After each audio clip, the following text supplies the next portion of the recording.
ഇതുവരെ ജസ്ന സലീം തട്ടമിട്ടിട്ടാണ് നിങ്ങൾ ഇതുവരെ കണ്ടുകൊണ്ടിരുന്നത്. പക്ഷേ ഇപ്പോൾ ആദ്യമായിട്ടാണ് ഞാൻ തട്ടമില്ലാതെ ഈ വെറൈറ്റി മീഡിയയുടെ മുമ്പിലേക്ക് വരുന്നത്. അത് മറ്റൊന്നുമല്ല, ഇന്നെന്ന് പറയുന്നത് ഈ ഒരു ദിവസം എന്നെ സംബന്ധിച്ച് എന്ന് പറയുന്നത് ലൈഫിൽ ഒരിക്കലും മറക്കാൻ പറ്റാത്തൊരു ദിവസമാണ് ഇന്ന്. അപ്പോൾ ഈ ഒരു ദിവസം ഞാൻ പറഞ്ഞ മറ്റൊരു കാര്യം കൂടിയുണ്ട്, ജസ്ന സലീമിന് മതമില്ല. ഇനി ജസ്ന സലീം മുസ്ലിം ആണോ ഹിന്ദു ആണോ, നിന്റെ തട്ടം എവിടെ പോയി എന്നുള്ള ചോദ്യങ്ങൾ ചോദിച്ചിട്ട് ഇങ്ങോട്ട് വരണ്ട. ചോദ്യങ്ങൾ ചോദിച്ചുകൊണ്ടേയിരിക്കും. ജസ്ന സലീം ഇനി മുതൽ മുസ്ലിം അല്ല ഹിന്ദു അല്ല എന്നൊക്കെ പരസ്യമായ ഒരു ചാനലിനോട് പറഞ്ഞതിന് ശേഷം പിന്നെ എന്തടിസ്ഥാനത്തിലാണ് എന്തർത്ഥത്തിലാണ് ഒരു ഹൈന്ദവ ക്ഷേത്രത്തിൽ പോയി പരസ്യമായി കൃഷ്ണനെ വിളിച്ച് പ്രാർത്ഥിക്കുകയും ആ ക്ഷേത്രത്തിലെ വിശ്വാസികളുടേതായ കാര്യങ്ങളിലൊക്കെ താങ്കൾ ഇടപെട്ടത് എന്തിൻ്റെ അടിസ്ഥാനത്തിലാണ്? അനവധി കേസുകളിൽ പ്രതിയാവുകയോ ആരോപണം നേരിടുകയോ ചെയ്യുന്ന സാമൂഹ്യ വിരുദ്ധ മനോഭാവമുള്ള ഒരു സ്ത്രീയെ കൊണ്ടുവന്നിട്ടാണോ നിങ്ങളുടെ ക്ഷേത്രത്തിൽ നടത്താൻ പോകുന്ന പ്രതിഷ്ഠയെക്കുറിച്ച് വിശ്വാസികളെ അറിയിക്കുന്നത്? അതുകൊണ്ട് പ്രിയപ്പെട്ട ഹൈന്ദവ സഹോദരങ്ങളെ, ഈ സ്ത്രീയുടെ കാപഢ്യത്തെ നിങ്ങൾ തിരിച്ചറിയേണ്ടതുണ്ട്. കേട്ടില്ലേ? ജസ്ന സലീം എന്ന പെൺകുട്ടി പറയുകയാണ്, എനിക്ക് മതമില്ല, ഞാൻ ഹിന്ദുവാണോ മുസ്ലിമാണോ, ഞാൻ തട്ടമിടുന്നോ ഇല്ലയോ, ഇതൊന്നും ആരും ചോദിക്കണ്ട എന്ന് അവർ തറപ്പിച്ച് പറയുമ്പോൾ, അങ്ങനെ അവർക്ക് പറയാനും അവർക്ക് മതത്തിൽ വിശ്വസിക്കുകയോ വിശ്വസിക്കാതിരിക്കുകയോ ഏതെങ്കിലും മതത്തിന് വേണ്ടി വർക്ക് ചെയ്യുകയോ ചെയ്യാതിരിക്കുകയോ ഒക്കെ ചെയ്യാനുള്ള സ്വാതന്ത്ര്യം അവർക്കുണ്ട്. പക്ഷേ ഈ കരുനാഗപ്പള്ളി ഹസൻ എന്ന് പറയുന്ന ഈ വർഗീയ വിഷജന്തുവിന് അതങ്ങോട്ട് സഹിക്കുന്നില്ല. അയാൾ പറയുകയാണ്, ഞങ്ങൾ ചോദിക്കും ചോദിച്ചുകൊണ്ടേയിരിക്കും എന്ന് പറഞ്ഞ് ആ പെൺകുട്ടി ആക്ഷേപിക്കുകയും തേജോവധം ചെയ്യുകയും ചിത്രവധം ചെയ്യുകയും ചെയ്യുന്ന ഇദ്ദേഹത്തെക്കുറിച്ച് അറിയണമെങ്കിൽ ഞാൻ വ്യക്തമായിട്ട് പറഞ്ഞുതരാം. ഇദ്ദേഹം ഈ ഭയാനകമായ ഒരു യൂട്യൂബറാണ്. ഏതാണ്ട് 2 ലക്ഷത്തിലധികം സബ്സ്ക്രൈബേഴ്സും അതുപോലെ തന്നെ ലക്ഷക്കണക്കിന് വ്യൂസും ലഭിക്കുന്ന മഹാനായ ഒരു മുസ്ലിം വർഗീയ വിഷവാദിയാണ്, വിഷസർപ്പമാണെന്ന് തന്നെ പറയാം.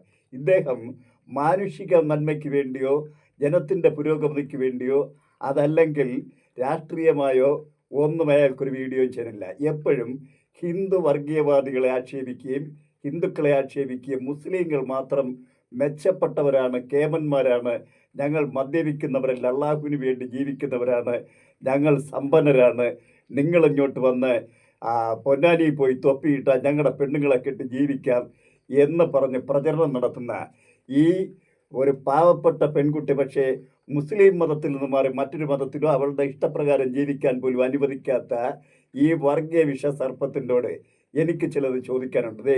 ഇതൊന്ന് കേട്ടു നോക്കൂ.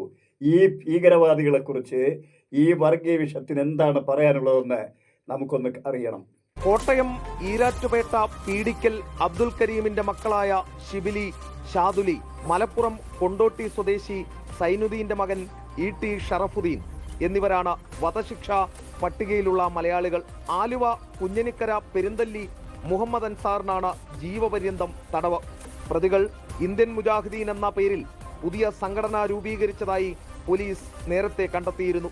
കൊലപാതകം, വധശ്രമം, ക്രിമിനൽ ഗൂഢാലോചന, രാജ്യത്തിനെതിരെ യുദ്ധം പ്രഖ്യാപിക്കൽ, രാജ്യദ്രോഹം, ഭീകരപ്രവർത്തനങ്ങളിൽ പങ്കാളികളാകൽ തുടങ്ങിയ കുറ്റങ്ങൾ പ്രതികൾക്കെതിരെ തെളിഞ്ഞു. മിസ്റ്റർ കരുനാഗപ്പള്ളി ഹസൻ ജീവിക്കാൻ വേണ്ടി പാടുപെടുന്ന ഒരു പെൺകുട്ടിയുടെ അന്നം മുട്ടിക്കാൻ വാളെടുത്ത് വെളിച്ചപ്പാടിനെ പോലെ ഉറഞ്ഞു തുള്ളുന്ന നിങ്ങളോട് ഞാൻ ചോദിക്കുന്നു, ഈ ഭീകരവാദികളെക്കുറിച്ച് നിങ്ങൾ എന്താണ് പറയുന്നത്? ആരാണ് ഈ ഭീകരവാദികളെ സൃഷ്ടിച്ചത്? കഴിഞ്ഞ 2008 അഹമ്മദാബാദിൽ ഒരു ദിവസം 70 മിനിറ്റിനുള്ളിൽ 21 സ്ഫോടനങ്ങൾ നടത്തി ഏതാണ്ട് 246 പേരെ ജീവശവങ്ങളാക്കുകയും 56 പേരെ കൊല്ലുകയും ചെയ്ത ആ സ്ഫോടന പരമ്പരയ്ക്ക് ഈ കോടതി, ഗുജറാത്ത് ഹൈക്കോടതി നൽകിയ ശിക്ഷയാണ് നമ്മൾ കേട്ടത്. 38 പേരെയാണ് വധശിക്ഷയ്ക്ക് വിധിച്ചിരിക്കുന്നത്. മറ്റുള്ളവരെ ജീവപര്യന്തവും കുറേ പേരെ വിടുകയും ചെയ്തു. ഞാൻ വീണ്ടും ചോദിക്കുന്നു, നിങ്ങൾ മതം പഠിപ്പിച്ച് വളർത്തുന്നത് കൊണ്ടല്ലേ ഈ ഭീകരവാദികൾ ഇവിടെ ഉണ്ടാകുന്നത്? നിങ്ങളുടെ മതം ലോകത്തിലെ ഏറ്റവും വലിയ ശ്രേഷ്ഠമായ മതമാണെന്ന് നിങ്ങൾ പഠിപ്പിക്കുന്നു. എല്ലാ മതങ്ങളും അത് തന്നെ പഠിപ്പിക്കുന്നു. സകല മതങ്ങളും ഇവിടെ മനുഷ്യനെ തമ്മിലടിപ്പിച്ച് കൊന്നൊടുക്കുന്നത് ഇന്നും നമ്മൾ കണ്ടുകൊണ്ടിരിക്കുന്നു. ഇസ്രായേലും ഇറാഖും തമ്മിലുള്ള യുദ്ധം വരെ ആലോചിച്ച് നോക്കിയാൽ എത്രയോ കോടാനക്കോടി ജനങ്ങളെ കൊന്നൊടുക്കിയത് ഈ മതങ്ങളല്ലേ? നിങ്ങൾക്കല്ലെന്ന് പറയാമോ? നിങ്ങളോട് ഞാൻ ചോദിക്കട്ടെ, നിങ്ങൾ പറയുന്നു നിങ്ങളുടെ മതം ശ്രേഷ്ഠമെങ്കിൽ എന്തുകൊണ്ട് ഈ കോളേജിലും സ്കൂളുകളിലും പഠിപ്പിക്കുന്നില്ല?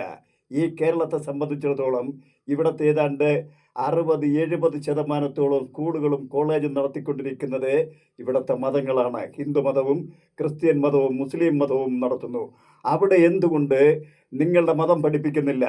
അവിടെ പഠിപ്പിക്കുന്നത് ചാൾസ് ഡാർവിൻ്റെ സിദ്ധാന്തമാണ്. അതായത് 300 കോടി വർഷങ്ങൾക്ക് മുമ്പ് മുതൽ ഉള്ള ചരിത്രം അദ്ദേഹം ഇവിടെ കണ്ടുപിടിച്ച് രേഖപ്പെടുത്തി വെച്ചതാണ് പഠിക്കുന്നത്. 18-ാം നൂറ്റാണ്ട് വരെ നിങ്ങൾ ഈ ലോകത്തിൻ്റെ വെളിച്ചം മറച്ചു പിടിച്ചത് അദ്ദേഹം ഇവിടെ മുഖം മൂടി വലിച്ചു കീറി പുറത്തു കൊണ്ടുവന്നു. 300 വർഷങ്ങൾക്ക് മുമ്പ് ട്രൈസെറോട്രോപിസ് എന്ന ജീവിയും മറ്റ് ജീവജാലങ്ങളും ഇവിടെ ജീവിച്ചിരുന്നു എന്ന് അദ്ദേഹം പറഞ്ഞു. അതിനുശേഷം 200 ആ വംശനാശം സംഭവിച്ചു കഴിഞ്ഞപ്പോൾ 200 കോടി വർഷങ്ങൾക്ക് മുമ്പ് ദിനോസർ എന്ന ജീവി ഇവിടെ ജീവിച്ചിരുന്നു. ആ ജീവിയുടെ സിനിമകൾ വരെ നമ്മൾ കണ്ടതാണ്. അങ്ങനെ ലോകത്തെ മാറ്റിമറിച്ച പരിണാമ സിദ്ധാന്തം കോളേജുകളിൽ പഠിപ്പിച്ചുകൊണ്ട് കുട്ടികളുടെ ബാലമനസ്സിൽ നിങ്ങൾ ഭീകരവാദവും മതപഠനവും വളർത്തിയെടുത്ത് ഭീകരവാദികളെ സൃഷ്ടിക്കുന്ന ഈ മതങ്ങൾ നശിച്ചുവെങ്കിൽ മാത്രമേ ഇവിടെ മാനുഷികതയും ഇവിടെ സത്യസന്ധവും പുരോഗമനവുമായ ലോകം സൃഷ്ടിക്കാൻ നമുക്ക് കഴിയുള്ളൂ. അതുകൊണ്ട് എനിക്ക് നിങ്ങളോട് പറയാനുള്ളത്, നിങ്ങളുടെ കുട്ടികളെ നിങ്ങൾ മതം പഠിപ്പിക്കാതിരുന്നാൽ, മനുഷ്യനായി വളർത്തിയാൽ, കൊലയും കൊള്ളയും കൊലപാതകവും അധർമ്മവും അനീതിയുമില്ലാത്ത ശാശ്വത സമാധാനത്തിൻ്റെതായ ഒരു ലോകം നമുക്കിവിടെ സൃഷ്ടിക്കാൻ കഴിയും. അതിന് നിങ്ങൾ തയ്യാറാവണമെന്നും ഈ മതവർഗീയ വിഷം തുപ്പുന്ന നിങ്ങളുടെ നാവിനിയെങ്കിലും ഒന്ന് അടക്കി വയ്ക്കണമെന്നും വിനയപൂർവ്വം ഞാൻ അപേക്ഷിക്കുന്നു. അതെന്തുകൊണ്ടെന്ന് നിങ്ങൾ ഇതൊന്ന് കേട്ടു നോക്കൂ, അപ്പോൾ നിങ്ങൾക്ക് മനസ്സിലാവും. ലോകത്തിൽ ഏറ്റവും കൂടുതൽ സന്തോഷത്തോടെയും സമാധാനത്തോടെയും ജീവിക്കുന്ന ആളുകൾ ഒന്നാം സ്ഥാനം ഫിൻലൻഡ് എന്ന് പറയുന്ന രാജ്യത്തിനാണ്. അവിടെ മതമില്ല, ദൈവവുമില്ല. ഞാൻ ഫിൻലൻഡിനെ കുറിച്ച് മനസ്സിലാക്കിയപ്പോൾ ഫിൻലൻഡിൽ ഇങ്ങനെയൊരു സമാധാന സന്തോഷമുള്ള ജനങ്ങൾ ഉണ്ടാവുന്നതിൻ്റെ അടിസ്ഥാന കാരണം എന്ന് പറയുന്നത് അവിടുത്തെ വിദ്യാഭ്യാസമാണ്. സ്വീഡൻ എന്ന് പറയുന്ന രാജ്യം അടുത്തുള്ള രാജ്യമാണ്, ഫിൻലൻഡിൻ്റെ അടുത്താണ്. അവിടെ പുതിയൊരു നിയമമുണ്ട്. 18 വയസ്സ് വരെ ആരെങ്കിലും 18 വയസ്സാവുന്നത് വരെ ഒരുത്തനെ മതം പഠിപ്പിച്ചിട്ടുണ്ടെങ്കിൽ ആ പഠിപ്പിച്ചവനെ പിടിച്ച് ജയിലിലിടുക. ഇവിടെ 2 വയസ്സിലും 3 വയസ്സിലൊക്കെ പഠിപ്പിക്കുന്നുണ്ട്. അതവിടെ നിൽക്കട്ടെ.